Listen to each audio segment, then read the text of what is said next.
आप देख रहे हैं एनबी न्यूज। मैं हूं आपके साथ काजल ठाकुर। 60 मिनट 60 खबरों की शुरुआत करते हैं। महाराष्ट्र के पूर्व गृह मंत्री अनिल देशमुख, मुंबई के पूर्व पुलिस कमिश्नर परमजीत सिंह और उन पर लगाए गए भ्रष्टाचारों के आरोप की पूछताछ की उनके सामने पेश हुए। एक अधिकारी ने बताया कि देशमुख उपनगर सांताक्रूज में डीआरडीओ के गेस्ट हाउस पहुंचे, जहां सीबीआई की एक टीम डेरा डाले हुए है।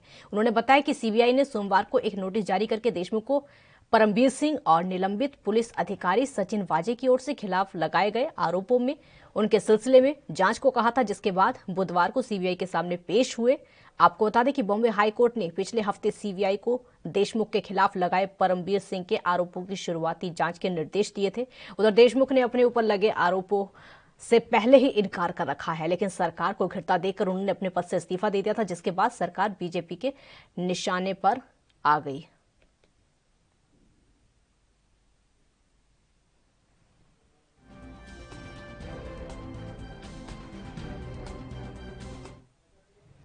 देश भर में कोरोना महामारी के बढ़ते मामलों को देखते हुए सीबीएसई बोर्ड की परीक्षाओं को लेकर बड़ा फैसला किया गया है। सीबीएसई 10वीं कक्षा की बोर्ड परीक्षाएं रद्द कर दी गई हैं। 12वीं कक्षा की बोर्ड परीक्षाएं फिलहाल के लिए टाल दी गई हैं। 10वीं के नतीजे बोर्ड की ओर से तैयार किए गए हैं। मापदंड के आधार पर ये नतीजे तैयार किए गए हैं। और आपको ये बता दें कि 12वीं कक्षा की परीक्षाएं बाद में होंगी। बोर्ड 1 जून को स्थिति की समीक्षा करेगा।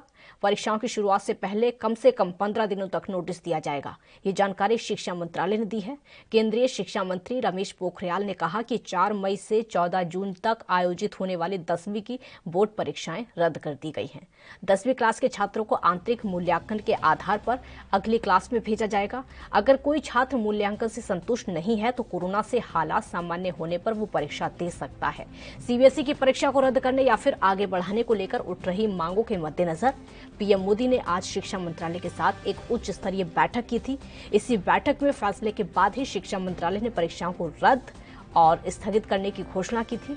इससे पहले कांग्रेस के पूर्व अध्यक्ष राहुल गांधी, पार्टी महासचिव प्रियंका गांधी वाड्रा, दिल्ली के सीएम अरविंद केजरीवाल समेत कई नेताओं ने कोरोना वायरस संक्रमण के बढ़ते खतरे को लेकर सीबीएसई परीक्षाओं को रद्द करने की मांग की थी।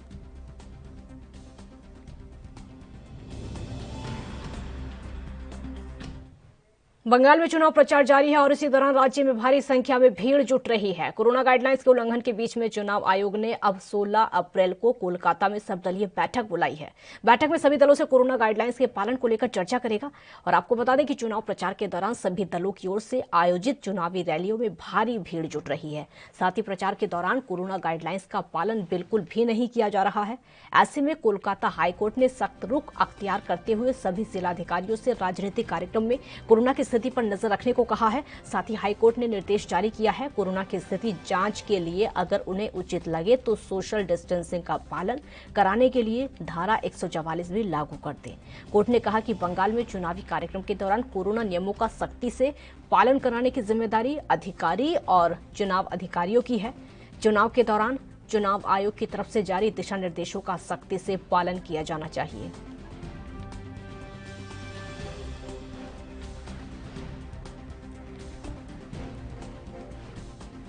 तो हाईकोर्ट की फटकार के बाद आयोग ने बैठक बुलाई। पश्चिम बंगाल में कोरोना का कहर लगातार जारी है, लेकिन रैलियां भी इस बीच में लगातार होती चली जा रही हैं। इस समय राजनीतिक दलों को सिर्फ और सिर्फ सत्ता की कुर्सी दिखाई दे रही है। उसके अलावा ना तो जनता की सुरक्षा दिखाई दे रही है और ना ही किसी की जान से कोई सरोकार है। सिर्फ और सिर्फ इलेक्शन से मतलब राजनीतिक दलों को। कांग्रेस नेता प्रमोद तिवारी ने कोरोना वैक्सीन को लेकर कहा है कि कोरोना से मौत की जिम्मेदार बीजेपी है। पीएम मोदी रैलियों में व्यस्त हैं, उन्हें लोगों की परवाह नहीं है। इस मुश्किल घड़ी में टीका उत्सव मनाया जा रहा है। उत्सव खुशी में मनाया जाता है, दुख में नहीं।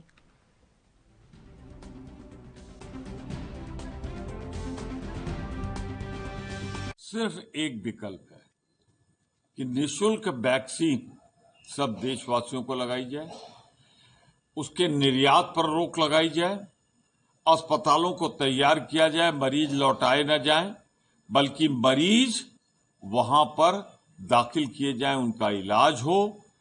और एकमात्र विकल्प है कि जब मौत का तांडव हो रहा हो, मोदी जी तो नीरों की तो बांसुरी बजा रहा था, आप दीदी और दीदी का गीत ऑर्केस्ट्रा की तरह मत गाइए।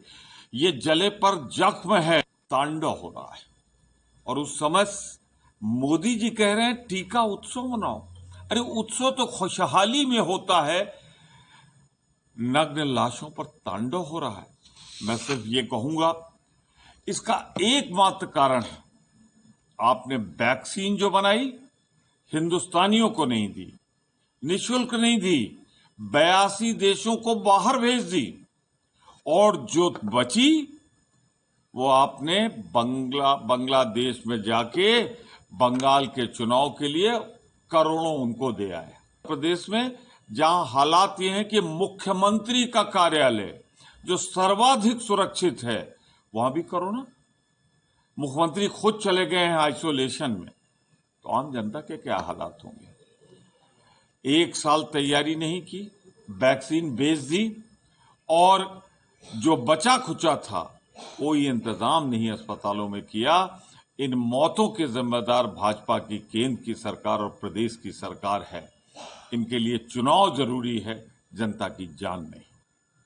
कि जब हिंदुस्तान कोरोना के संक्रमण से जल रहा है, उसका बीभत्स स्वरूप है, तो हमारे प्रधानमंत्री दीदी वो दीदी का गाना गा रहे हैं, अभिनय कर रहे हैं, कटाक्ष कर रहे हैं, और बंगाल में चुनाव प्रचार के नाम पर एक सारी परंपराओं को तोड़ रहे हैं।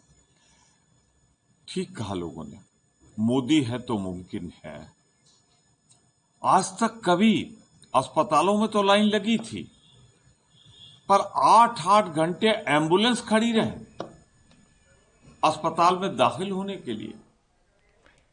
कोरोना संक्रमण की डरावनी रफ्तार के बीच में महाराष्ट्र में बुधवार रात को 8 बजे से अगले 15 दिनों के लिए बंद का ऐलान कर दिया गया है, यानी लॉकडाउन का ऐलान कर दिया गया है। आपको बता दें कि महाराष्ट्र में पहले ही कई पाबंदियां लगा दी गई हैं, जिसके चलते महाराष्ट्र में बड़े ऐलान किए गए हैं। तो कोरोना संक्रमण की वजह से नाई की दुकान बंद है, स्पा, सैलून और ब्यूटी पार्लर पूरी तरीके से बंद है। नाइट कर्फ्यू लगा दिया गया है, जिसका मकसद राज्य में बेकाबू कोरोना संक्रमण के प्रसार की रोकथाम करना है। राज्य के सीएम उद्धव ठाकरे ने बड़ा ऐलान किया है, लोगों से अपील की है अन्यथा अपने घरों में रहें, सुरक्षित रहें।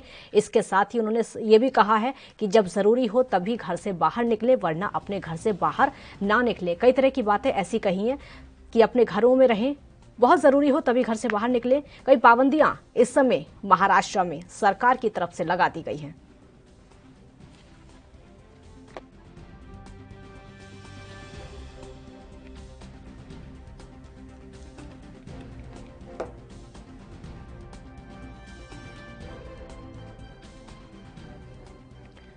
तो महाराष्ट्र में नाइट कर्फ्यू लगा हुआ है, और जिसके चलते कई गाइडलाइंस हैं जो कि जारी कर दी गई हैं सरकार की तरफ से। कई ऐसी पाबंदियां हैं जो कि जारी की गई हैं सरकार की तरफ से। महाराष्ट्र के हालात जिस तरीके के हैं, सरकार लगातार इसको लेकर बैठकें भी कर रही है, और प्रेस कॉन्फ्रेंस खुद सीएम उद्धव ठाकरे करते हैं ताकि इस परिस्थिति को कंट्रोल किया जा सके, ताकि इन हालातों में लोगों का हौसला बढ़ाया जा सके।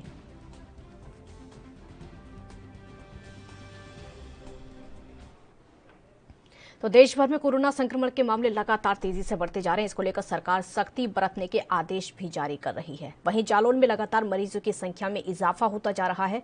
बढ़ते कोरोना संक्रमित मरीजों को लेकर जिलाधिकारी प्रियंका निरंजन ने कहा कि वर्तमान समय में पूरे देश में कोरोना की दूसरी लहर का खतरा बढ़ता चला जा रहा है, जिसके कारण रोजाना कोरोना संक्रमण के मामले सामने आ रहे हैं। इसको लेकर उच्च अधिकारियों को निर्देश जारी किए गए हैं और लोगों को कोविड-19 के नियमों का पालन कराएं, और साथ में उच्च व्यवस्था बनाए रखने को कहा है, जिससे इस महामारी से बचा जा सके। तो वहीं उन्हीं के अधिकारी उनके नियमों की धज्जियां उड़ाते हुए नजर आ रहे हैं। आपको बता दें कि कोरोना का प्रकोप लगातार बढ़ता चला जा रहा है और लोग कोरोना महामारी की चपेट में आ रहे हैं, जिनको इलाज के लिए जालौन के उरई क्लब L1 अस्पताल में भेजा जा रहा है, जिससे मरीज काफी परेशान भी हैं। समस्या तो जो है वीआईपी अलग व्यवस्था है कि, और हम लोगों को असुविधा हो रही है कि पंखा नहीं है, लाइट नहीं है जी, और हमारा बुखार भी नहीं उतर रहा है। ऐसी दवाई दे देते हैं, कोई हमें लाभ नहीं मिल रहा है। आपको बराबर फीवर है, बराबर आपको कोई अच्छी दवा नहीं दी जा रही? नहीं, कोई। तो इस संदर्भ में आपने डॉक्टर को अवगत कराया है? हमने शिकायत कर ली है। अच्छा। लेकिन वो हाँ करते हैं और कुछ नहीं। अच्छा, अभी आप बता रहे थे बाहर से दवा मंगाई, तो कहाँ से मंगवाई आपने? बाहर से किसी प्राइवेट डॉक्टर से पूछ के जो है। तो आपके कोई परिजन वगैरह बाहर से दे गए आपको दवा? हाँ जी हाँ। तो कुछ वीआईपी के बारे में बता दें कि वीआईपी लोग यहाँ पर क्या कह रहे हैं? वीआईपी व्यवस्था है, उनकी व्यवस्था बढ़िया है और हम लोगों की व्यवस्था सही नहीं है। अच्छा। जी दादा, क्या नाम है आपका? हमारा नाम किशोर है। कहाँ के निवासी हैं आप? जगम्मनपुर के निवासी हैं। कोविड पेशेंट हैं आप? हाँ, वो तो क्या अभी बता रहे थे क्या समस्या हो रही है? आप कल से यहाँ पे है? के आए हाँ तो हमें कलम खाना नहीं खपता, हाँ। खांसी हो न तो खांसी का कोई हाँ। उपचार हुआ। हाँ। परसों से और दस्त और लगने लगे, हाथ पाए कपड़े। अच्छा, जिस कमरे में आप थे तो उसके बारे में कुछ कह रहे थे अभी आप? कमरे में तो ये है कि उसमें न तो पंखा है हाँ। और न कछुए, गंदगी डली थी। हाँ। तो हमने बाद सवेरे कहीं आंगू बिछा तो पीछे बिल्कुल गंदगी है गंदगी और पंखा नहीं चल रहा, उस मच्छर रात भर में काट। 3 दिन से मतलब वहाँ पंखा का कोई? 3 दिन से पंखा नहीं चल रहा। तो रूम नंबर कितना है ऊपर जिसमें आप हो? दो लोग रह रहे हैं। रूम नंबर कितना है? रूम नंबर ये मालूम नहीं। 2 नंबर? हाँ, 2 नंबर। 2 नंबर में है मतलब लाइट आई 3 दिन से नहीं मिल रही? लाइट है ना पंखा। अच्छा, मच्छर भी काफी काट रहे हैं? बहुत भैया साहब, कल चक्कर आ गया, दस्त लग रहे हैं। अम्मा, क्या नाम है आपका? हमारा सुशीला देवी। अम्मा, क्या आप कोविड पेशेंट हैं? हाँ जी। तो क्या क्या दिक्कत हो रही है यहाँ आपको? हमारी दिक्कत है कि मलेरिया बुखार है, वो उतर नहीं रहा है। हाँ। 2 घंटे को रात में हो जाता है और सांस। तो अभी आप यहाँ जमीन में लेटी थी, क्या समस्या हो रही थी? यही आती कि हमको चक्कर आ रहे थे और सांस फूल रही। अच्छा, तो आपने डॉक्टर से नहीं कहा? तो आता एक डॉक्टर भी नहीं आ रहा है। कोई नहीं आ रहा? नहीं जी। तो आप कब से पीड़ित हैं मतलब इस चीज से? 2 दिन हो गए इसी। 2 दिन हो गए? 2 दिन से ऐसी समस्या, कोई डॉक्टर आपको चेकअप नहीं कर रहे? नहीं नहीं नहीं। तो आप क्या चाहती हैं? हम मेडिकल जाने चाहते हैं, बड़ी वाले इलाज होना चाहिए हमारा। वर्तमान समय में पूरे देश में कोरोना की दूसरी लहर का खतरा बढ़ता जा रहा है। दिन प्रतिदिन कोरोना संक्रमण के मामले बढ़ते नजर आ रहे हैं। तो वहीं आपको बता दें कि जनपद जालौन में कुछ ही दिन नहीं बीते और जनपद जालौन में कोरोना संक्रमित मरीजों की संख्या 400 के पार हो गई है।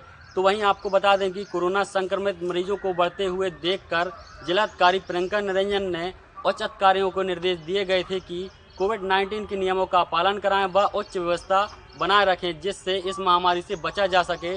तो वहीं उन्हीं के अधिकारी उन्हीं के नियमों की धज्जियां उड़ाते नजर आए। आपको बता दें कि कोरोना का प्रकोप लगातार बढ़ता ही जा रहा है और लोग कोरोना महामारी की चपेट में आ रहे हैं। तो वहीं महामारी से चपेट में आए लोगों को इलाज के लिए जनपद जालौन के औरई क्लब में भर्ती कराया गया है। तो वहीं साफ सफाई व अन्य व्यवस्था न होने के कारण इलाज के लिए आए हुए मरीज वहां पर समस्याओं से जूझ रहे हैं। अब देखने वाली बात तो यह होगी कि वहां की समस्याओं का कब निराकरण होता है और कब वहां के लापरवाही वाले अधिकारियों पर कार्रवाई होती है। ANB news Mahendra Rajpur Jalaun. पश्चिम बंगाल के सीएम ममता बनर्जी ने 17 अप्रैल को होने वाले 5वें चरण के मतदान से पहले बुधवार को कूच बिहार के सीतलकुची में माथा भांगा का दौरा किया। इस दौरान ममता बनर्जी ने यहां की सीआईएसएफ की गोलीबारी में मारे गए लोगों के परिवारों से मुलाकात की। ममता बनर्जी ने वादा किया था कि हम हत्यारों को जल्द से जल्द गिरफ्तार करेंगे। साथ ही ममता ने शहीद बेदी बनाने का वादा किया। ममता बनर्जी अपने तय कार्यक्रम के मुताबिक माथा भंगा पहुंची और पीड़ित परिवारों से मुलाकात की। माथा भंगा अस्पताल के सामने स्थित मैदान में ममता बनर्जी का चॉपर उतरा। इसके बाद ममता ने मृतकों के परिजनों से मुलाकात की।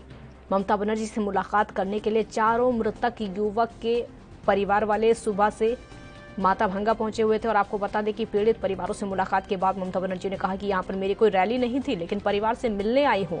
एक मृतक की पत्नी गर्भवती है, जबकि दूसरे मृतक के छोटे बच्चे हैं। हम सबको न्याय दिलाएंगे। आज मेरे 6 कार्यक्रम हैं। मेरे पास समय नहीं है, लेकिन फिर भी मैं यहाँ पर आई हूँ। चुनाव आयोग ने 72 घंटे का प्रतिबंध लगाया था, वरना अपने भाई बहनों का दर्द में शामिल होने के लिए मैं बहुत पहले ही आ जाती।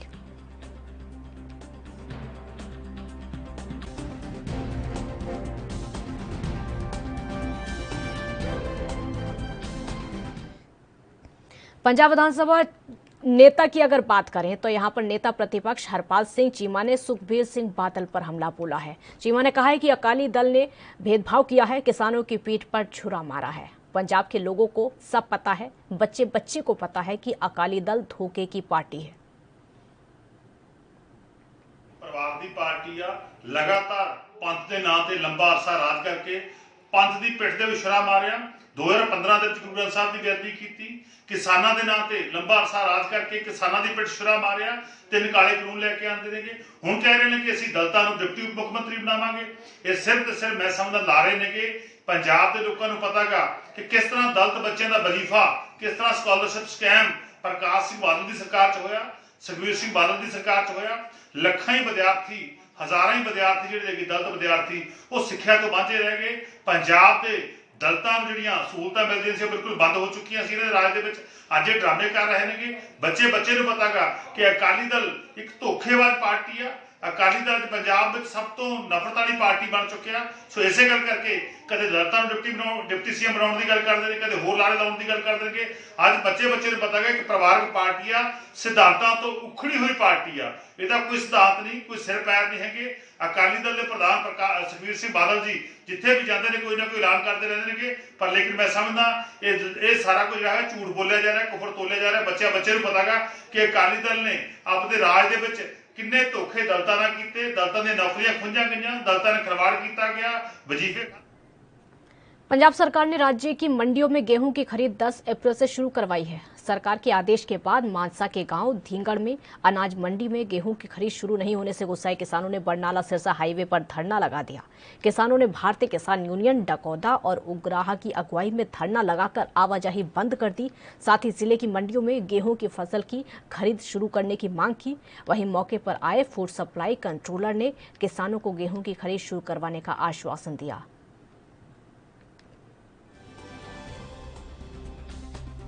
ਦੇ ਵਿੱਚ ਜਿਹੜਾ ਹੈਗਾ ਕਾਫੀ ਦਿਨਾਂ ਤੋਂ ਜਿਹੜੇ ਲੋਕ ਨੇ ਕਣਕ ਲਿਆ ਰਹੇ ਨੇ, ਪਰ ਉੱਥੇ ਕਣਕ ਦੀ ਜਿਹੜੀ ਹੈਗੀ ਇਹਨਾਂ ਨੇ ਖਰੀਦ ਨਹੀਂ ਸ਼ੁਰੂ ਕੀਤੀ।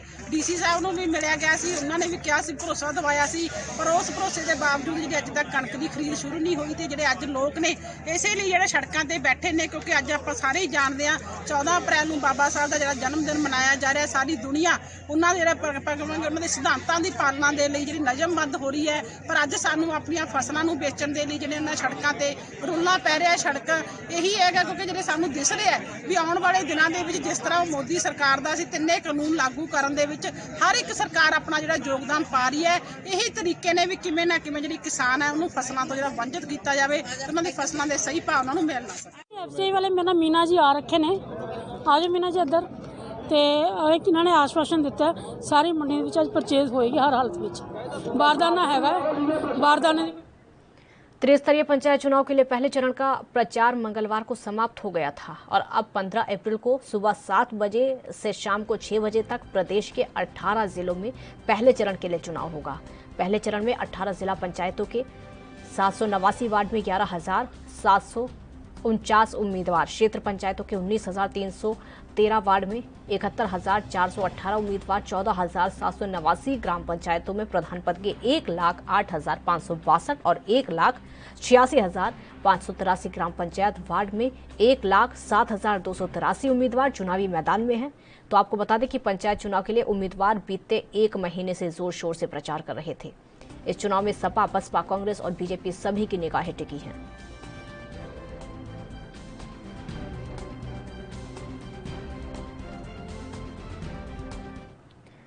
गुजरात में कोरोना वायरस के मामले लगातार तेजी से बढ़ते जा रहे हैं और यही वजह है कि यहां के अस्पतालों में मरीजों की तादाद लगातार बढ़ती जा रही है। मरीजों की संख्या का अंदाजा इस बात से लगाया जा सकता है कि अहमदाबाद स्थित सिविल अस्पताल में बीती रात 1 घंटे में ही 45 एम्बुलेंसों में मरीज को लाया गया था। सिविल अस्पताल के अधीक्षक ने कहा है कि अस्पताल में लगातार मरीजों की संख्या बढ़ती जा रही है। तकरीबन 2120 मरीजों के लिए बिस्तर की व्यवस्था है और फिलहाल मेडिसिटी कैंपस में कोरोना के 2000 से ज्यादा मरीज भर्ती हैं। हम 1 घंटे में 45 एम्बुलेंस में मरीजों को यहां लेकर आए। ये सभी मरीज अस्पताल के बार एम्बुलेंस में ही हैं।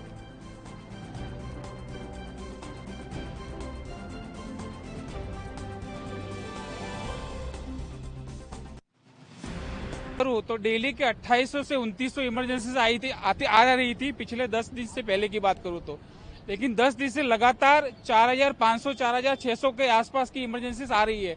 दैट मीन्स कि 50% इमरजेंसी का फ्लो बढ़ गया है और उसमें ज्यादातर कोरोना रिलेटेड या कोरोना सस्पेक्टेड के पेशेंट्स होते हैं। 108 के टोटल 625 एम्बुलेंसेस कार्यरत है पूरे गुजरात में, जिसमें हमने 60 और एम्बुलेंस ऐड की हुई है, जिसमें ज्यादातर मेट्रो सिटीज के अंदर सूरत, अहमदाबाद, राजकोट और बड़ौदा में ऐड किया हुआ है। किस प्रकार से पूरी 108 जो है इसमें कोरोना के समय में काम कर रही है?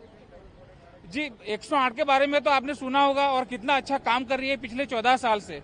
और हमारा जो रिस्पांस टाइम है वो 12 से 15 मिनट का होता था और पूरा साइकिल टाइम 1 घंटे के अंदर पूरा केस कर देते थे। और जब भी किसी को 108 की जरूरत रहती थी तो एक कॉल करने से 108 तुरंत मिल जाती थी उसको। लेकिन अभी पिछले 10 दिन की बात करूं तो उनको 3-3, 4-4 घंटे तक 108 की सेवाएं नहीं मिल रही है। उसका रीजन ये है कि हॉस्पिटल वेट टाइम बढ़ गया है। पहले जहां हॉस्पिटल का टाइम 6 से 7 मिनट हुआ करता था, अभी 1.5, 2 घंटे तक हॉस्पिटल के बाहर खड़ा रहना पड़ता है। और उसका रीजन यही है कि अभी 100 कोरोना के पेशेंट को कहां पे ले जाना है, कौन सी हॉस्पिटल उसको असाइन करनी है, उसकी जिम्मेदारी 108 के पास नहीं है। अहमदाबाद म्यूनिसिपल कॉरपोरेशन के कॉल सेंटर पे कॉल करना रहता है। उनको मालूम होता है कि कौन से पेशेंट को कहां पे ले जाना है, उसके अकॉर्डिंगली वो लोग सजेस्ट करते हैं। वो बोले कि 1200 बेड ले जाओ तो 108 वाले 1200 बेड में ले जाता है। वो बोले कि उसको 16 सिविल ले जाओ तो 16 सिविल ले जाना पड़ता है, एसवीपी तो एसवीपी ले जाना पड़ता है। तो 108 की जिम्मेदारी इसके अंदर नहीं है, वो अहमदाबाद म्यूनिसिपल।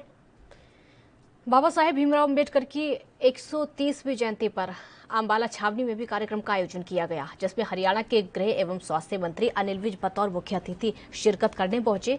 इस मौके पर विज ने बतौर मुख्य अतिथि शिरकत की और दीप प्रज्वलित करके बाबा साहेब के चित्र को पुष्प भेंट करके कार्यक्रम की शुरुआत की। अनिल विज ने कोरोना की स्थिति पर क्या कुछ कहा, आप भी सुनिए। हमने भीड़ इकट्ठा करने पर भी हमने नोटिफिकेशन जारी कर दी। आउटडोर में 500 से ज्यादा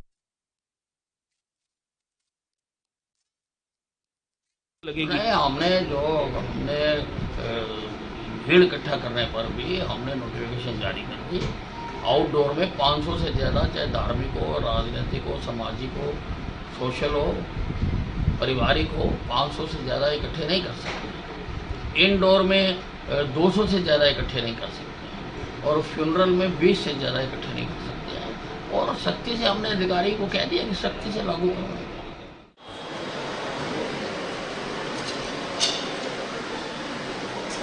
कुछ ऐसे अपने कदमों के निशान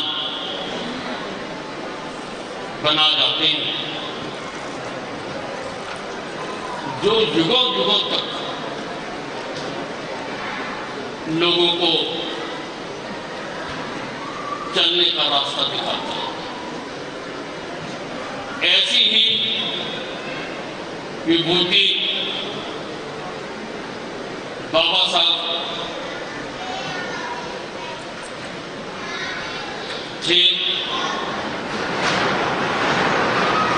जिन्होंने इस समाज को बदलने के लिए,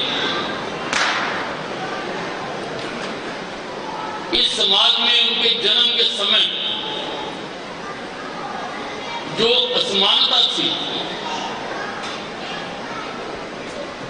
उसको खत्म करने के लिए इंदौर छतरीपुरा थाना के उपनिरीक्षक राजेंद्र मरमत की बुधवार सुबह मौत हो गई। और आपको बता दें कि राजेंद्र और उनका परिवार कोरोना से संक्रमित पाया गया, जिसके चलते अरविंदो हॉस्पिटल में उनका इलाज चल रहा था। आपको ये भी बता दें कि राजेंद्र मरमत को 16 दिनों से लगातार आभास हो रहा था, सांस लेने में परेशानी हो रही थी।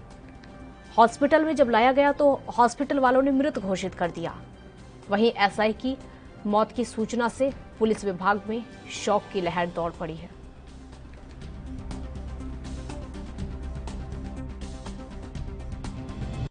बहुत राजेंद्र कुमार मरमत हमारे थाने के बहुत होनहार अधिकारी थे और उनकी जो कार्य की शैली थी वो इतनी अच्छी शैली थी जो बराबर न्याय करते थे। और ऐसे अधिकारी को खोके पूरा विभाग हम दुखी हैं। निश्चित रूप से उनने कोरोना की जंग लड़ी और पिछले 8 दिवस से अरविंदो हॉस्पिटल में एडमिट थे। उनकी पत्नी और उनका बच्चा भी पॉजिटिव रहा था, वो भी अरविंदो हॉस्पिटल में एडमिट थे। लगातार हमारा संपर्क होता था, उनसे बातचीत भी होती थी। सुबह ये जानकारी मिली उनके दामाद के माध्यम से कि उनकी डेथ हो गई है, तो पूरा विभाग दुखी है।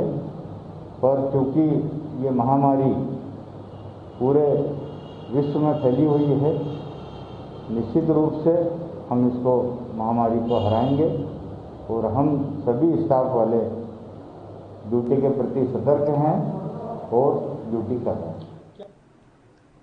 देश भर में जहां महामारी ने पूरी तरीके से नाक में दम कर रखा है, तो हिमाचल प्रदेश स्कूल शिक्षा बोर्ड की 10वीं और 12वीं कक्षा की परीक्षाएं शुरू हो चुकी हैं। मंगलवार को 10वीं और 12वीं कक्षा के 8 कोरोना पॉजिटिव विद्यार्थी परीक्षा नहीं दे सके। 10वीं कक्षा के 7 और 12वीं कक्षा के एक विद्यार्थी ने संक्रमित होने के कारण परीक्षा में हिस्सा नहीं लिया। प्रदेश के कई परीक्षा केंद्रों में परीक्षा के दौरान सामाजिक दूरी का पालन नहीं किया गया था। सीटिंग प्लान देखने के दौरान विद्यार्थियों ने भीड़ लगा दी थी और कई केंद्रों में हालांकि सामाजिक दूरी का पालन भी नहीं किया गया था। पहले दिन 10वीं का हिंदी और जमा 2 कक्षा की अंग्रेजी विषय का पेपर हुआ, तो कोरोना संक्रमण को ध्यान में रखते हुए परीक्षा केंद्रों में प्रवेश करने से पहले परिसर को सैनिटाइज भी किया गया। दोनों कक्षाओं की परीक्षा में लाखों छात्रों ने हिस्सा लिया। 10वीं कक्षा की परीक्षा 13 अप्रैल से 28 अप्रैल और 12वीं कक्षा की परीक्षा जो वार्षिक परीक्षाएं हैं 13 अप्रैल से 10 मई तक संचालित होंगी। इन परीक्षाओं के लिए प्रदेश भर में 2137 परीक्षा केंद्र बनाए गए हैं। और आपको बता दें कि बिहार के मुंगेर में ट्रेन लूट और डकैती की घटना हुई है। डकैतों ने दानापुर भागलपुर इंटरसिटी एक्सप्रेस में मारपीट के साथ लूटपाट की घटना को अंजाम दिया है। इस दौरान लुटेरों ने ट्रेन पर पथराव भी किया, जिसमें यात्रियों के साथ एस्कॉर्ट पार्टी के जवान भी घायल हो गए। वहीं एसी बोगी के शीशे भी टूट गए। लूटपाट की घटना जमालपुर भागलपुर रेलखंड के बरियापुर थाना क्षेत्र के लोहा पुल परिया गांव के पास की है। परिया गांव पहले से भी ट्रेन लूटकर लगातार इस तरह की सुर्खियों में आ चुका है। और आपको बता दें कि इंटरसिटी एक्सप्रेस के 2 बोगी में लुटेरों ने यात्रियों के साथ मारपीट करते हुए लूटपाट भी की। ट्रेन ऋषिकुंड हॉल्ट को पास करते हुए आगे बढ़ी। एक ब्रेक का वक्त यहां पर है, जल्द हाजिर होंगे।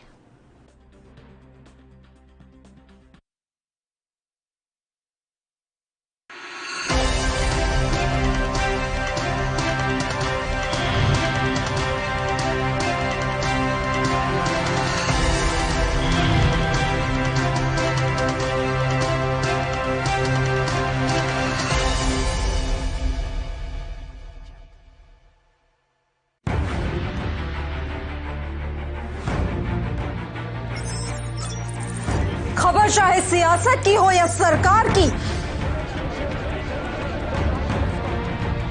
खबर चाहे भ्रष्टाचार की हो या गुनहगार की, दिन भर में क्या रहा देश जगत का हाल, किस मुद्दे ने बनाई किसकी सरकार, रखते हैं हम सब पर नजर, पहुंचाते हैं हम हर खबर। हम हैं ANB न्यूज।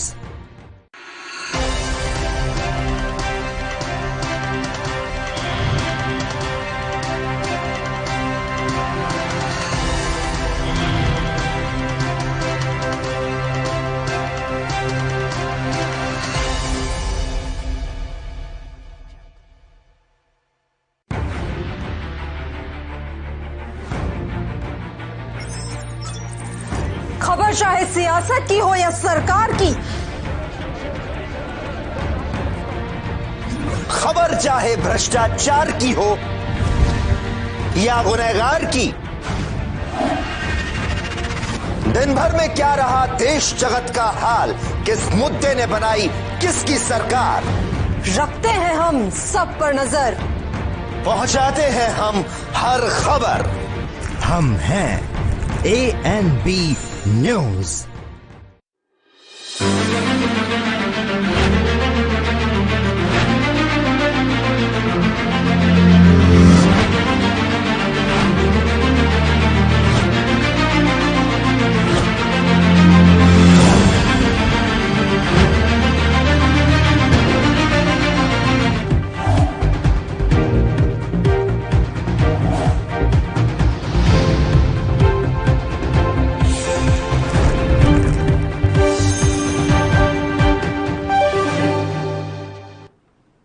ब्रेक के बाद एक बार फिर स्वागत है आपका। संविधान निर्माता बाबा साहेब डॉक्टर अंबेडकर की आज 130वीं जयंती धूमधाम से मनाई गई। राष्ट्रपति प्रधान से लेकर आपको बता दें कई मंत्रियों ने ये उनकी जयंती भी मनाई, देशवासियों को शुभकामनाएं दी। इसी कड़ी में पंजाब के पूर्व कैबिनेट मंत्री नवजोत सिंह सिद्धू ने ट्वीट करके बाबा साहेब को याद किया। उन्होंने ट्वीट करके कहा कि बाबा साहेब की मूर्तियों को स्थापित करने के लिए सभी का स्वागत है, लेकिन उनके आदर्शों का पालन करना बहुत महत्वपूर्ण है। संविधान की भावना सिद्धू ने आगे लिखा कि हमें नेताओं को पैसे से नहीं बल्कि न्याय से प्यार करना चाहिए। प्रचार से प्यार नहीं बल्कि इंसानियत से प्यार है।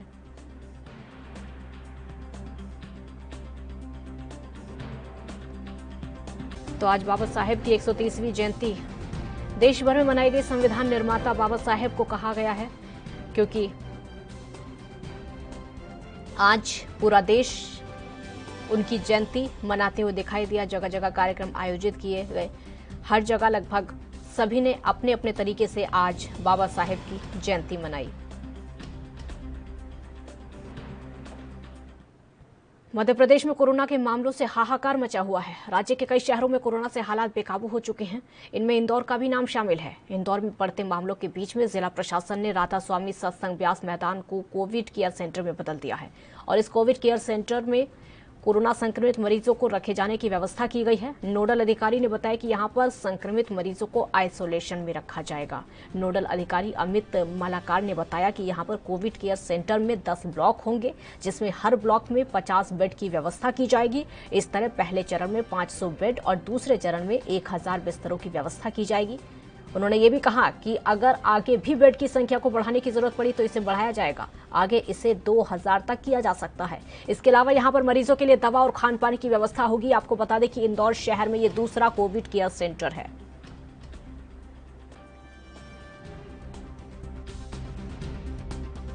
कोविड केयर सेंटर की परिकल्पना ऐसे मरीजों के लिए की जाती है जो एसिम्टोमेटिक होते हैं और जिनके लिए होम आइसोलेशन की सुविधा जिनके घरों में उपलब्ध नहीं होती। ऐसे व्यक्ति इन कोविड केयर सेंटर्स पे उनका इलाज किया जाता है और उन्हें मॉनिटर किया जाता है और उनकी अवस्था के अनुरूप उन्हें उनका उचित कोविड के इलाज दिया जाता है। हम जहां खड़े हैं ये राधा स्वामी सत्संग व्यास है और यहाँ शुरुआत में हम 500 बेड से व्यवस्था करेंगे। माननीय जिलाधीश महोदय के मार्गदर्शन में उनके निर्देशानुसार ये पूरी तैयारियां यहाँ कराई जा रही हैं और जितनी जल्द हो सके इस कोविड केयर सेंटर को एक्टिवेट कराए जाने का प्रयास किया जा रहा है। इसकी कैपेसिटी जैसे जैसे जरूरत पड़ेगी वैसी कैपेसिटीज इंक्रीज की जा सकती है। फिलहाल हम 1000 बेड से ऊपर तक भी जा सकते हैं। पेशेंट्स के मेडिसिन से लेकर के उनके देखभाल से लेकर के उनके जो भोजन की जो व्यवस्था है वो भी पेशेंट्स के लिए निःशुल्क रहेगी। चरखी दादरी के वाल्मीकि नगर में डॉक्टर भीमराव अंबेडकर जयंती के उपलक्ष्य में कार्यक्रम का आयोजन किया गया, जिसमें दंगल गर्ल और बीजेपी नेत्री महिला विकास निगम के चेयरमैन बबीता फोगाट पहुंची। लेकिन किसानों को भनक लगते ही उन्होंने काले झंडे लेकर प्रदर्शन कर दिया और नारेबाजी शुरू कर दी। कार्यक्रम के बाद बबीता फोगाट दादरी के सिविल हॉस्पिटल पहुंची और सिविल सर्जन से कोरोना के बारे में जरूरी अपडेट ली। इस दौरान उन्होंने कहा कि हमारे देश ने जो कोरोना की वैक्सीन बनाई है उस पर हमें गर्व है और उन्होंने आमजन से अपील की कि वैक्सीन से डरे नहीं बल्कि लगवाएं। पूरी तरह वैक्सीन सुरक्षित है।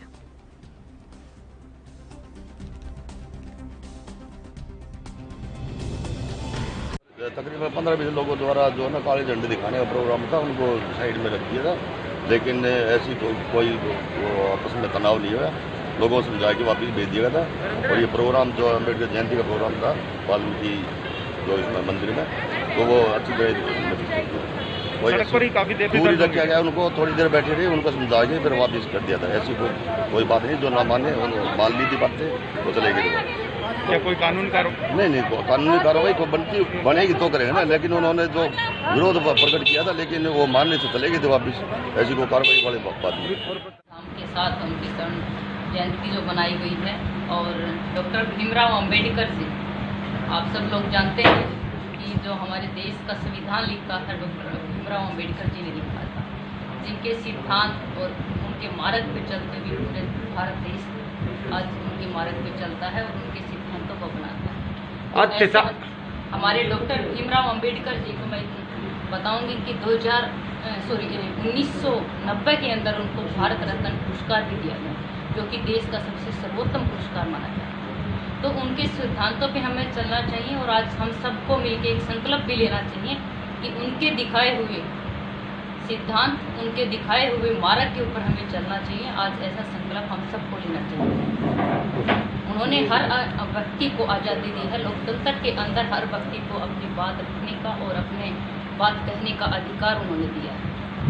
आज देखिए, मैंने तो देखा नहीं कहीं भी कि काले झंडे दिखाए होंगे, कहीं दिखाए, मुझे तो पता नहीं है। अच्छा, क्या कहना? देखिए, कहना क्या चाहते हैं आप बताइए क्या कहना चाहते हैं? ये कई दिनों से आंदोलन कर रहे हैं, सरकार मान नहीं रही है। मेरा इतना ही कहना है कि जो भी सरकार ने जो फैसले लिए हैं, जो 3 कृषि कानून बिल जो सरकार ने बनाए हैं, तो ये हमारे डॉक्टर भीमराव अंबेडकर जी के सिद्धांतों की। महाराष्ट्र में पालघर के तारापुर औद्योगिक क्षेत्र किसी भी तरह से अवैध पानी का इस्तेमाल पर रोक लगाई थी, जिसके बाद एनजीटी के आदेश और जिलाधिकारी के आदेश के बाद औद्योगिक क्षेत्र में कार्रवाई की गई। इसके बावजूद भी तारापुर औद्योगिक क्षेत्र में बोरिंग का उपयोग किया गया और तारापुर की 4 कंपनियों को रंगे हाथों पकड़ा गया।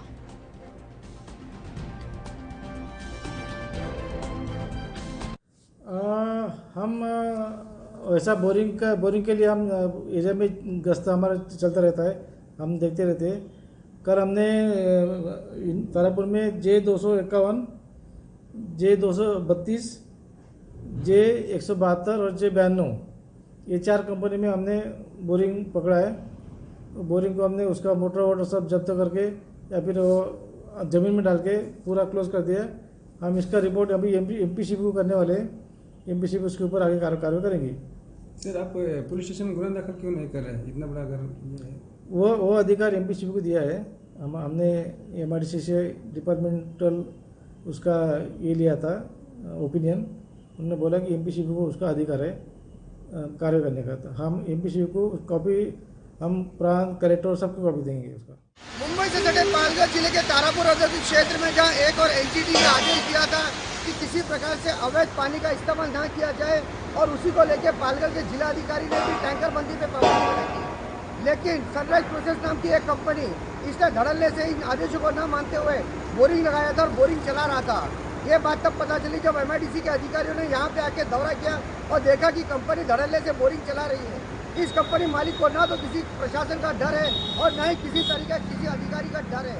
बेधड़क होकर बोरिंग का इस्तेमाल कर रहे थे और यहाँ पे चोरी का पानी इस्तेमाल कर रहे थे। अब तारापुर एमआईडीसी के अधिकारी मिस्टर अनास ने और मुकेश जायसवाल ने बोरिंग को बंद कर दिया है और महाराष्ट्र प्रदूषण नियंत्रण मंडल को एक पत्र जारी किया है कि कंपनी पे कार्रवाई की जाए। अब देखना यह है कि महाराष्ट्र प्रदूषण नियंत्रण मंडल क्या कार्रवाई करता है या सिर्फ लिपापोती करके कागज अब अपने रिकॉर्ड में रख देता है। लेकिन इस तरह से अगर खुली छूट दी गई तो और भी लोगों को बेधड़ल्ले से बोरिंग चलाने के लिए हिम्मत बढ़ जाएगी। कैमरामैन मोहम्मद के साथ आशीष शेख, ANB न्यूज़, बोईसर, जिला, महाराष्ट्र। महाराष्ट्र में कोरोना की बेकाबू रफ्तार के कारण मिनी लॉकडाउन लगा हुआ है। होटल, बार और रेस्टोरेंट बंद हैं। इन सब के कारण अब करीब आधे प्रवासी मजदूर घर जाने की योजना बना रहे हैं। होटल एसोसिएशन ने कहा है कि मिनी लॉकडाउन के खिलाफ आंदोलन किया जाएगा। होटल व्यवसायियों का कहना है कि वो अपने होटल के प्रवेश द्वार पर no lockdown injustice to hoteliers and customers का बोर्ड लगाकर विरोध करेंगे। Pune restaurants and hoteliers association के प्रेसिडेंट गणेश शेट्टी ने बताया कि हमने लॉकडाउन के खिलाफ प्रदर्शन करने का निर्णय लिया है। Pune restaurant and hoteliers association ने बैनर लगाकर विरोध प्रदर्शन करने का निर्णय लिया है। अब महाराष्ट्र में अप्रैल के अंत तक के लिए मिनी लॉकडाउन की अवधि बढ़ा दी गई है। पुणे शहर में तकरीबन 8,500 रेस्टोरेंट और होटल्स हैं। होटल्स इंडस्ट्री में करीब 60,000 मजदूरों को रोजगार मिलता है। इस इंडस्ट्री का रोजाना का जो टर्नओवर है तकरीबन 6 करोड़ का है। उन्होंने कहा कि करीब 50% मजदूर, वेटर्स और बावर्ची अपने गृह राज्यों को लौटने की योजना बना रहे हैं। ऐसा इसलिए क्योंकि होटल और रेस्टोरेंट्स पार्सल सर्विस को छोड़कर बंद रहेंगे। कि चालू करे नहीं करे यही सोच रहे थे। फिर हमने 10 फरवरी को ये जो थाली रेस्टोरेंट शुरू किया, लेकिन जैसे मैंने बताया कि हार्डली 1 मंथ नहीं मिला हमको शुरू करने के लिए। आज कोई भी चीज चालू करते हैं, जब हमने 10 फरवरी को भी शुरू किया तो कोरोना की स्थिति तो थी, ऐसा तो नहीं था कि नॉर्मल सी थी। हम लोग 50% का रूल मेंटेन करके सोशल डिस्टेंसिंग, मास्क, सैनिटाइजर, ये सारे प्रोटोकॉल्स फॉलो करके हम लोग बिजनेस कर रहे थे। और धीरे धीरे लोगों का साहस बढ़ा था, लोग धीरे धीरे बाहर आने लगे थे। बट ये लॉकडाउन आने के बाद और कोरोना की करंट स्थिति के बाद नेचुरली लोगों के मन में भी डर बैठ गया। लेकिन नया बिजनेस जब आपने शुरू किया तो बहुत सारे होप्स होंगे कि एक नया सेटअप हम खड़ा कर रहे थे, ये नेचुरली पूरे पॉजिटिविटी और स्ट्रांग माइंड है, इसलिए शुरू किया कि चलो अब हमने नवंबर में नहीं शुरू किया, दिसंबर 2020 में नहीं शुरू किया, जनवरी भी जाने दिया कि चलो नया साल स्टार्ट हो रहा है, कैसे चीज़ें हो रही है। जब लिटरली पूना में रोज के 200 या 300 केस हो रहे थे, तब जाके हमने सोचा कि चलो अब शुरू कर सकते हैं। तब जाके धीरे धीरे 2-3 महीने में कुछ नॉर्मलसी आएगी, लेकिन नॉर्मलसी तो दूर रही, स्टार्ट करने पर ही टोटली यहाँ ब्रेक लगा। हरियाणा के पूर्व मंत्री विपुल गोयल के कार्यालय पर टीका उत्सव अभियान के तहत कोरोना की वैक्सीन लगाई गई। इस दौरान विपुल गोयल ने कोरोना वैक्सीन लगवाने के लिए लोगों से अपील की। और वहीं नाइट कर्फ्यू पर हरियाणा के पूर्व कैबिनेट मंत्री ने कहा कि जो फैसला किया गया है वो आम जनमानस के हित में किया गया है। नाइट कर्फ्यू से जनता को राहत मिलेगी।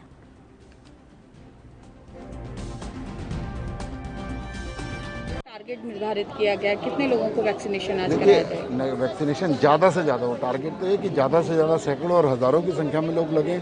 इसके लिए कई दिन पहले से हमने प्रचार भी किया, लोग भी रेगुलर आ रहे हैं और आपने देखा कि लगभग 200 लोग वैक्सीनेशन करा चुके हैं और अभी भी रेगुलर लोगों का वो चल ही रहा है। तो मैं समझता हूँ कि और आपके माध्यम से भी लोगों से कहना चाहूँगा कि उत्सव तो सिर्फ 4 दिन का नाम दिया था, लेकिन रेगुलर जिन लोगों को वैक्सीन नहीं लगी वो वैक्सीन लगाएं, जिनकी पहली डोज लग चुकी है, टाइम हो गया तो दूसरी डोज लगाएं।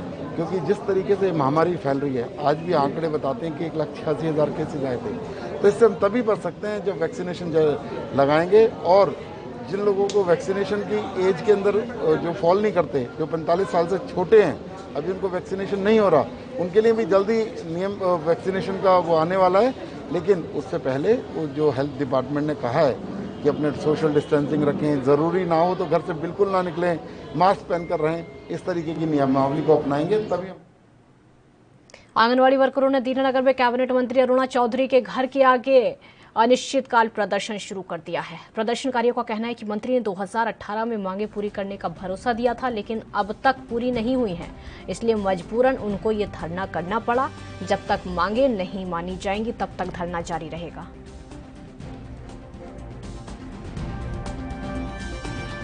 साडी मुख मंग है कि जेडे 20 सितंबर 2017 तो साडे आंगनवाड़ी दे बच्चे खोए हुए ने और 26/11/2017 ਨੂੰ ਇਸੇ ਸ਼ਹਿਰ ਦੀਨਾਨਗਰ ਦੇ ਵਿੱਚ ਮਹਿਕਮੇ ਦੀ ਮੰਤਰੀ श्रीमती अरुणा चौधरी ने ਸਾਡੇ ਨਾਲ ਵਾਅਦਾ ਕੀਤਾ ਸੀ ਕਿ ਬੱਚੇ ਵਾਪਸ ਕੀਤੇ ਜਾਣਗੇ ਤੇ ਜਿਹੜੇ ਅਧਿਆਪਕ ਨੇ ਉਹ ਆਂਗਨਵਾੜੀ 'ਚ ਪੜਾਉਣ ਆਉਣਗੇ। ਪਰ ਇਹ ਵਾਅਦਾ ਖਿਲਾਫੀ ਕੀਤੀ ਹੈ ਸਾਡੇ ਨਾਲ। ਸਾਡੀ ਕੋਈ ਵੀ ਮੰਗ ਹੈ ਜਿਹੜੀ ਉਹ ਪੂਰੀ ਨਹੀਂ ਕੀਤੀ ਗਈ ਔਰ 29 ਮਹੀਨਿਆਂ ਤੋਂ ਸਾਡੇ ਮਾਨ ਭੱਤੇ 'ਚ ਵਾਧਾ ਹੋਇਆ ਭਾਰਤ ਸਰਕਾਰ ਵੱਲੋਂ ਤੇ ਜਿਹੜਾ ਸਟੇਟ ਗਵਰਨਮੈਂਟ ਨੇ ਸਿਰ ਦੇਣਾ ਸੀ 600 रुपया वर्कर, 300 रुपया हेल्पर ਤੇ 500 रुपया मिनी वर्कर, ਸਾਡੇ ਮਾਨ ਭੱਤੇ ਦੇ ਵਾਅਦੇ ਜਿਹੜੀ ਕਟੌਤੀ ਕੀਤੀ ਹੋਈ ਹੈ, ਤੁਰੰਤ ਤੋਂ ਸਾਡੀ ਮਾਨ ਭੱਤੇ ਦੀ ਜਿਹੜੀ ਕਟੌਤੀ ਹੈ ਉਹ ਬਹਾਲ ਕੀਤੀ ਜਾਵੇ। ਜਿਹੜਾ ਅਸੀਂ ਪਿਛਲੇ 36 ਮਹੀਨਿਆਂ ਤੋਂ ਕੰਮ ਕੀਤਾ ਹੈ ਪੋਸ਼ਣ ਅਭਿਆਨ ਦਾ, ਸਾਡਾ ਵਰਕਰ ਦਾ 18,000 ਬਣਦਾ, ਹੈਲਪਰ ਦਾ 9,000 ਬਣਦਾ ਤੇ ਪੋਸ਼ਣ ਅਭਿਆਨ ਦਾ ਕੰਮ ਦਾ ਪੈਸਾ ਤੁਰੰਤ ਦਿੱਤਾ ਜਾਵੇ।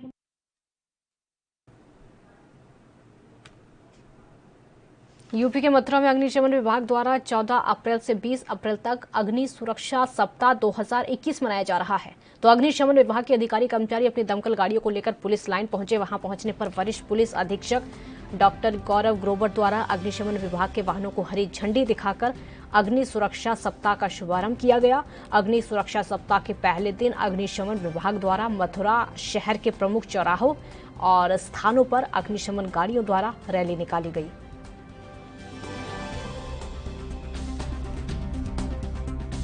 आज से फायर सर्विस वीक का जो शुभारंभ हो रहा है, उसी के क्रम में आज एक कार्यक्रम आयोजित किया गया है।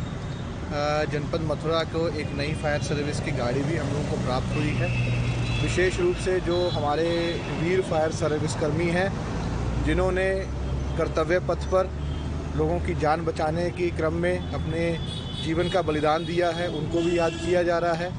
और आगे कैसे बड़ी बड़ी फायर की घटनाओं को, या अगर ऐसी घटनाएं होती हैं तो उसमें कम से कम नुकसान हो, उसको कैसे सुनिश्चित किया जाए, उसके लिए भी संकल्प और चर्चा की जा रही है। जैसे कि आपको अवगत है कि जैसे जैसे कोविड जब प्रारंभ हुआ था तो जो सैनिटाइजेशन का कार्य था, नगर निगम और एजेंसियों के साथ साथ फायर सर्विस भी उसमें बहुत एक्टिवली इन्वॉल्व हुआ था। हर कोने कोने पर जाकर फायर सर्विस के द्वारा भी सैनिटाइजेशन का काम किया गया था। और अब भी जब ये कोविड दोबारा से जिसके केसेस आने लगे हैं, तब भी फायर सर्विस को इसमें इस्तेमाल किया जा रहा है। और क्योंकि इस समय गर्मी बढ़ रही है, तो जो हमारे गांव देहात में जो फसल है उसके जो आग की घटनाएँ भी प्रकाश में आती हैं, इन सभी घटनाओं को कि या तो इनको न्यूनतम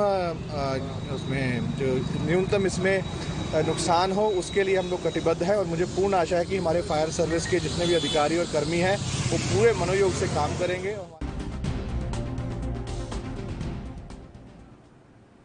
केंद्र सरकार के निर्देशों पर पूरे देश में अग्निशमन विभाग हर साल 14 अप्रैल को अग्निशमन स्मृति दिवस मनाता है और ये दिवस याद करता है उन फायर सर्विस के 66 कर्मियों को जिन्होंने अपना बलिदान 1944 में मुंबई डॉकयार्ड में लोगों को बचाने के लिए दिया था। 600 टन बारूद की चपेट में उस वक्त 66 दमकल कर्मी आ गए थे। उन्हें याद करने के साथ साथ लोगों को भी जागरूक किया जाता है। आज से अग्नि सुरक्षा सप्ताह शुरू किया गया है और इसके तहत जिले भर में अलग अलग कार्यक्रमों के जरिए लोगों को आग से होने वाले हादसों को रोकने और कम करने के बारे में जागरूक किया जाएगा।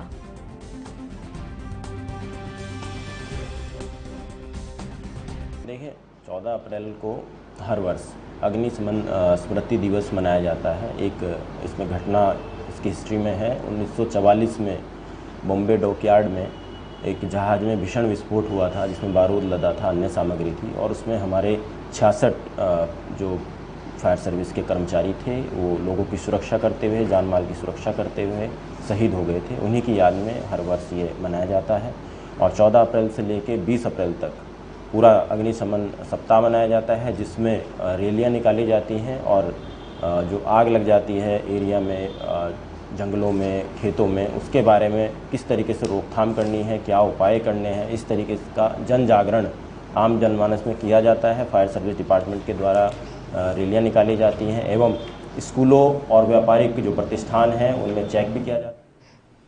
कोरोना के तेजी से बढ़ते मरीजों की स्थिति एक बार फिर से चरमरा गई है। इस स्थिति से बचाव के लिए स्वास्थ्य विभाग हर संभव कोशिश कर रहा है, लेकिन देश में कोरोना वायरस की दूसरी लहर बेकाबू होती जा रही है।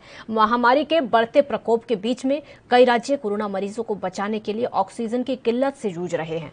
कोरोना मरीजों के लिए ऑक्सीजन संजीवनी का काम कर रही है, लेकिन देश में ऑक्सीजन के संकट से मरीजों की जान पर आफत मंडराने लगी है और इसके अलावा महाराष्ट्र के पुणे में भी अस्पताल में ऑक्सीजन की मांग बढ़ गई है। निर्माताओं से तरल ऑक्सीजन की खरीद में आपूर्तिकर्ताओं को कठिनाई का सामना करना पड़ रहा है। जो सेकेंड वेव है हमारे लिए स्टार्ट हुआ है पिछले महीने 10-11 तारीख से, तब से जाके एक्चुअली डिमांड स्लोली ग्रेजुअली बढ़ा है। नॉर्मल हम लोग नॉन कोविड के टाइम पे हम लोग मंथली 5 या 6 टन हम लोग हॉस्पिटल्स को देते हैं। ये हमारा कंजम्पशन पैटर्न था जो आज बढ़कर 18 टन पर डे दिया गया है। इसका मतलब हम लोग का इजाफा जो हुआ है कंजम्पशन में वो ऑलमोस्ट 3.5% का 3.5 टाइम्स का हम लोग का कंजम्पशन बढ़ा है अभी। इतना सप्लाई आपको मिल रहा है? हाँ, तो वही टाइम पे क्या है कि हम लोग जब करते थे तो अभी हमको आइनॉक्स जो हम लोग का मेजर सप्लायर है वो हमको 100% मटेरियल देता था। अभी हम लोगों ने क्या किया है कि आइनॉक्स के साथ साथ एयर लिक्विड के साथ साथ एक ताइयो निप्पॉन करके एक कंपनी है, उनसे भी हम लोग सप्लाई लेते हैं और ओवरऑल जो हमारा डिमांड है हम लोग कंप्लीट करने का ट्राई करते हैं। लेकिन पिछले 4-5 दिन में सिचुएशन ऐसा हुआ है कि कंजम्पशन बढ़ने के कारण, ओवरऑल महाराष्ट्र में कंजम्पशन बढ़ने के कारण जो लिक्विड ऑक्सीजन मैन्युफैक्चरिंग का जो सेटअप है वो क्या है कि मैन्युफैक्चरिंग सपोज 350 टन पूना में प्रोडक्शन हो रहा है और वो पूरा मराठवाड़ा, वेस्टर्न महाराष्ट्र, मुंबई तो हम लोग कवर नहीं कर रहे इसमें, बिकॉज मुंबई के लिए अलग डेडिकेटेड प्लांट्स है, जो तलोजा में प्लांट है और एक मुरबाड़ में प्लांट है और एक JSW वड़खल है, वो मुंबई को कवर करते हैं। But for Poona and western Maharashtra and Marathwada जो चाकन के जो प्लांट है 3, Air Liquide, Taiyo Nippon and INOX, यहाँ से पूरा डिमांड होता है। जैसे रूरल एरिया में लाइक महाराष्ट्र, मराठवाड़ा और विदर्भ में डिमांड बढ़ा है तो वहाँ पर भी लिक्विड जाने लगा पिछले 4-5 दिन के बाद, मतलब वहाँ पर डिमांड बहुत ज़्यादा। मुरादाबाद से कोवैक्सीन की कमी की खबर सामने आई है, जिसके चलते लोग खासी परेशानियां झेल रहे हैं। पिछले 2 दिनों से कोवैक्सीन नहीं लग पा रही है। जिन लोगों को दूसरी डोज लेनी है वो लोग जिला महिला अस्पताल से बिना टीका लगवाए ही वापस जाने को मजबूर हैं, क्योंकि वहां बने वैक्सीनेशन सेंटर के बाहर नोटिस लगा दिया गया है जिन पर साफ तौर पर लिखा गया है कि कोवैक्सीन 2 दिन पहले खत्म हो गई है। वहां पर मौजूद स्टाफ का भी यही कहना है कि वैक्सीन खत्म होने के कारण नोटिस लगाए गए हैं और 17 अप्रैल तक वैक्सीन आने की उम्मीद है।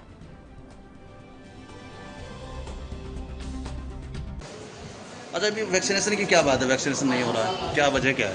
वजह यह है कि वैक्सीन ऊपर से नहीं आ रही, 27 कब से नहीं आ रही? कौन सी नहीं आ रही है? कोवैक्सीन नहीं आ रही। मतलब कब से नहीं आ रही है? कल से नहीं हुआ। तो कितने दिन से वैक्सीनेशन नहीं हो रहा है? कल से नहीं हुआ। कुछ कहा गया है? विभाग ने कुछ कहा है? कब के लिए कहा है? 17 तारीख बता देगा। 17 तारीख। वैक्सीनेशन का कार्य जनपद मुरादाबाद में बड़े जोर शोर से उत्साहपूर्वक चल रहा है। इसके साथ ये भी अवगत कराना है कि जिन लोगों को कोवैक्सीन की फर्स्ट डोज लग चुकी है, कोवैक्सीन की सप्लाई में कमी होने के कारण शीघ्र ही उनकी सेकेंड डोज लगाई जाएगी। शीघ्र ही वैक्सीन के आने पर सूचित किया जाएगा, जिससे सभी लोग कोवैक्सीन की सेकेंड डोज प्राप्त करके लाभ ले सकें। पंजाब के श्री मुक्तसर साहिब में डॉक्टर भीमराव अंबेडकर की 130वीं जयंती मनाई गई। जिला श्री मुक्तसर साहिब के सफाई कर्मियों और पूर्व सैनिकों साथ में कई सामाजिक कार्यकर्ताओं ने बाबा साहेब की मूर्ति पर माला चढ़ाकर उन्हें श्रद्धांजलि दी। इस दौरान कार्यक्रम में शामिल होने के लिए जो लोग पहुंचे थे, समाज से अपने बच्चों को पढ़ाने की अपील उन्होंने की और साथ ही सभी सरकार पर धोखा देने का आरोप लगाते हुए नजर आए।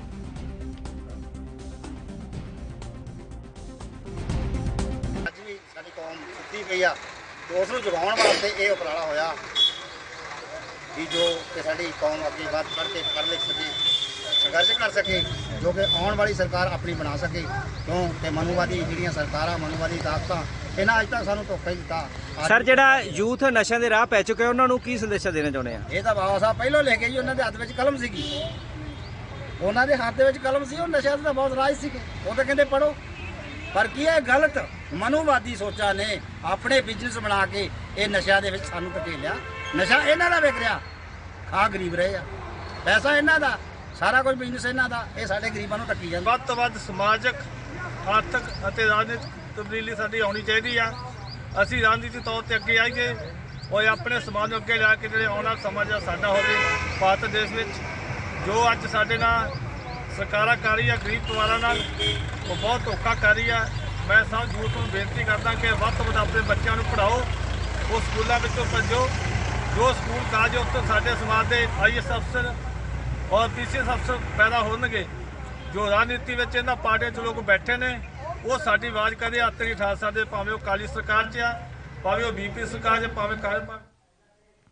यूपी के हापुड़ में पुजारी से मारपीट का वीडियो सामने आया है। यहां पर दो महिलाओं ने मिलकर एक पुजारी की जमकर पिटाई कर दी। दरअसल पुजारी ने महिलाओं को मंदिर में घुसने से इनकार कर दिया था, जिसके बाद गुस्साई दो महिलाओं ने पुजारी को लात घूंसों और लाठी डंडों से जमकर पीटा। तो महिलाओं ने पुजारी पर बदतमीजी करने का आरोप भी लगाया है। वहीं घटनास्थल पर मौजूद लोगों ने पुजारी की पिटाई का वीडियो भी बना लिया, जिसके बाद से पिटाई का वीडियो लगातार सोशल मीडिया पर वायरल हो रहा है।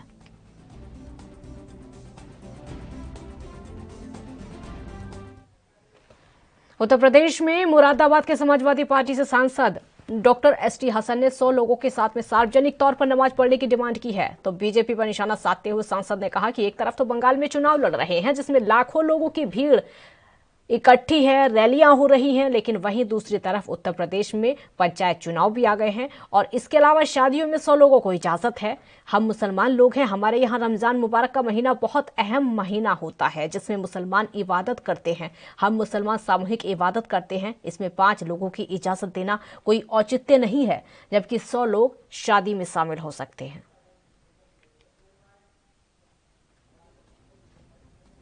एक तरफ तो बड़े बड़े चुनाव चल रहे हैं बंगाल के, लाखों लाखों लोगों की रैलीज हो रही हैं, दूसरी तरफ पंचायत चुनाव आ गए और तीसरी तरफ शादियों में 100 लोगों की इजाज़त है।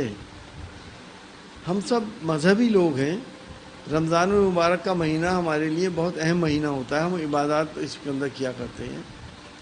इस इबादत में सिर्फ 5 आदमी, क्योंकि हम मुसलमान सामूहिक इबादत करते हैं, अलग अलग जाके नहीं करते, तो 5 आदमियों का तो कोई औचित्य नहीं। जब 100 आदमी किसी शादी में भी इकट्ठे हो सकते हैं, तो इसमें भी हमारी ये डिमांड है कि प्रोटोकॉल का ध्यान रखते हुए कोरोना के सोशल डिस्टेंसिंग, मास्क लगाकर, सैनिटाइज करके वहाँ पे नमाज पढ़ी जाए और पढ़ाई जाए। पंजाब की बरनाला जिला पुलिस ने बैसाखी का त्योहार शहरवासियों के साथ मिलकर मनाया और इस दौरान पुलिस कर्मियों ने लोगों को लड्डू बांटे और कोरोना महामारी से बचने के लिए मास्क भी बांटे। साथ ही साथ कोरोना टीकाकरण को लेकर भी लोगों को जागरूक किया। ਅੱਜ ਖਾਲਸਾ ਸਾਜਨਾ ਦਿਵਸ ਅਤੇ ਵਿਸਾਖੀ ਦੇ ਸਾਰੇ ਬਰਨਾਲਾ ਵਾਸੀਆਂ ਨੂੰ ਸਾਡੇ ਸਾਰੇ ਪੁਲਿਸ ਪ੍ਰਸ਼ਾਸਨ ਵੱਲੋਂ ਸਪੈਸ਼ਲੀ ਸਾਡੇ ਐਸਐਸਪੀ ਸ਼੍ਰੀ ਸੰਦੀਪ ਗੋਇਲ ਜੀ ਤੇ ਸਾਡੇ ਸਾਰੇ ਹੋਰ ਆਫੀਸਰਸ ਵੱਲੋਂ ਲੱਖ ਲੱਖ ਵਧਾਈ ਹੋਵੇ ਇਹ ਦਿਨ ਦੀਆਂ, ਕਿਉਂਕਿ ਇਹ ਦਿਨ ਬੜਾ ਭਾਗਾਂ ਵਾਲਾ ਦਿਨ ਸੀ ਜਦੋਂ ਇਸ ਦੀ ਸਿਰਜਣਾ ਹੋਈ ਸੀ ਤੇ ਅਸੀਂ ਇਸ ਦਿਨ ਨੂੰ ਬਕਾਇਦਾ ਲੋਕਾਂ ਨੂੰ ਨਹਿਰੂ ਚੌਂਕ ਦੇ ਵਿੱਚ ਲੱਡੂ ਵਗੈਰਾ ਵੰਡ ਰਹੇ ਹਾਂ ਤੇ ਨਾਲ ਹੀ ਅਸੀਂ ਕੋਵਿਡ ਦੀਆਂ ਗਾਈਡਲਾਈਨਸ ਨੂੰ ਰੱਖਦੇ ਹੋਏ ਸਾਰੇ ਤਬਕਿਆਂ ਨੂੰ ਅਸੀਂ ਮਾਸਕ ਵਗੈਰਾ ਵੰਡ ਰਹੇ ਹਾਂ ਤਾਂ ਕਿ ਕੋਵਿਡ ਦੀ ਵੱਧ ਤੋਂ ਵੱਧ ਜਿਹੜਾ ਕੋਵਿਡ ਤੋਂ ਬਚਾਅ ਹੋ ਸਕੇ ਤੇ ਵੱਧ ਤੋਂ ਵੱਧ ਅਸੀਂ ਲੋਕਾਂ ਨੂੰ ਇਹ ਵੀ ਸੁਜੈਸਟ ਕਰਾਂਗੇ ਵੀ ਆਪਣਾ ਵੈਕਸੀਨੇਸ਼ਨ ਜ਼ਰੂਰ ਕਰਾਉਣ। ਉਹ ਆਪਣੇ ਜਿੱਥੇ ਵੀ ਉਹਨਾਂ ਦੇ, ਕਿਉਂਕਿ ਅੱਜ ਕੱਲ੍ਹ ਵੈਕਸੀਨੇਸ਼ਨ ਸੈਂਟਰਾਂ 'ਚ ਉਹ ਸਾਰੇ ਕਿਤੇ ਸ਼ੁਰੂ ਹੋ ਚੁੱਕੀ ਹੈ ਤੇ ਜਿੱਥੇ ਜਿੱਥੇ ਵੈਕਸੀਨੇਸ਼ਨ ਹੋ ਰਹੀ है ਉਹਦਾ ਪੂਰਾ ਲਾਭ ਉਠਾਉਣ ਤੇ वैक्सीनेशन जरूर कराउन। अयोध्या में कबड्डी चैंपियनशिप का उद्घाटन किया गया, जिसमें केंद्रीय वित्त राज्य मंत्री अनुराग ठाकुर ने शिरकत की और वहीं उद्घाटन के बाद उन्होंने कहा कि कोविड-19 प्रोटोकॉल के तहत कबड्डी प्रतियोगिता का आयोजन किया जा रहा है। इससे खेल और खिलाड़ियों को प्रोत्साहन मिलेगा। साथ ही लोगों से अपील की है कि जनता जब भी घर से बाहर निकले मास्क लगाकर निकले, हाथों को सैनिटाइज करते रहें और सोशल डिस्टेंसिंग का पालन करते रहें।